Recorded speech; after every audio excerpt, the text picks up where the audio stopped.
నమస్కారాలు తెలియజేస్తూ, మరి సంఘం అంటే మన యొక్క ఐక్యత.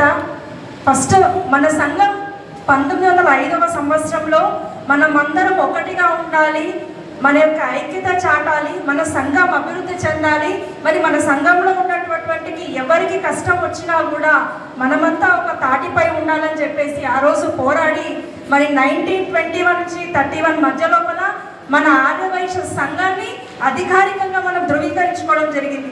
మన సంఘం యొక్క లక్ష్యం ఏంటి? మనమందరం కూడా ఒక్క తాటిపై ఉండాలి, మనమంతా ఒక కుటుంబ సభ్యులము, మనమంతా ఒక్కటే అనేటటువంటి విషయాన్ని మనం సమాజానికి తెలియజేయడానికి మన యొక్క సంఘాన్ని మనం ఏర్పాటు చేసుకోవడం జరిగింది.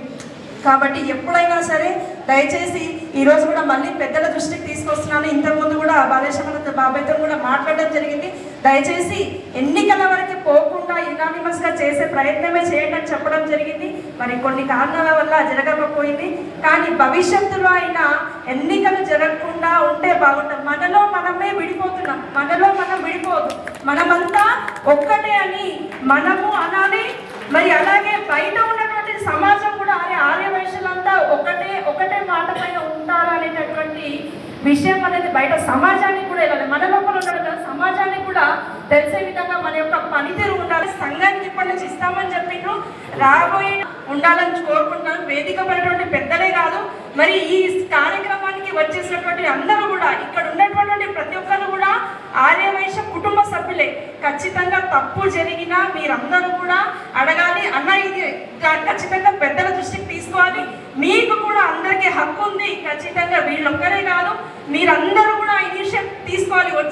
వచ్చే ఎన్నికల తర్వాత ఎన్నికలు రాకుండా జరగకుండా మీరందరూ ఇక్కడ ఉన్న వాళ్ళు కాదు, మీరందరూ ఇనిషియేటివ్ తీసుకుంటే ఖచ్చితంగా ఇక్కడ 20 మంది కాదు, ఇక్కడ ఉన్నటువంటి 200 మంది ఇనిషియేటివ్ తీసుకుంటే భవిష్యత్తులో ఎన్నికలు జరగకుండా మన సంఘం కూడా ఒక ఐక్యత పైన ఉంటుంది. భవిష్యత్తులో కూడా మనం కూడా సమాజానికి ఒక మంచి మెసేజ్ ఇచ్చినటువంటి వాళ్ళం అవుతాం. ఎప్పుడు మనము సేవా కార్యక్రమాలే చేస్తుంటాం.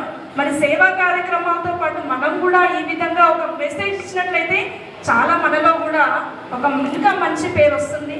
మరి అంతేకాకుండా ఈరోజు మరి ఈ ప్యానెల్లో నిలబడినటువంటి అన్నగారు ఎప్పుడు చూసినా ముఖంపై చిరునవ్వుతోనే కనిపిస్తాడు. తన ఎన్ని కష్టాలున్నా ఎంత పనున్నా కూడా కోటముళ్ళగా అంటే కనిపించినప్పుడు మొట్టమొదట ముఖం మీద కనిపించేది చిరునవ్వే. ఆ చిరునవ్వుతో ఖచ్చితంగా అందరి మనసును గెలుచుకున్నటువంటి వాడు. మరి ఖచ్చితంగా మీ అమూల్యమైనటువంటి సమయాన్ని ఖచ్చితంగా సంఘానికి ఇచ్చి, మరి సంఘంలో ఎవరికి ఏ సమస్య ఉన్నా కూడా మరి ముందుండి మీ ప్యానెల్ అంతా కూడా తీర్చాల్సిందిగా కోరుకుంటూ, ఖచ్చితంగా మనందరి సహకారం కూడా వారికి ఉండాలని కోరుకుంటూ ఈ అవకాశం షేర్ చేయండి. కోసం ఛానల్ ని సబ్స్క్రైబ్ చేయండి. అలాగే ఇక్కడ ఉండే ఈ గంట సింబల్ ని క్లిక్ చేయండి. మేము అప్డేట్ చేసే ప్రతి వీడియో నోటిఫికేషన్స్ మీకు వచ్చేస్తాయి.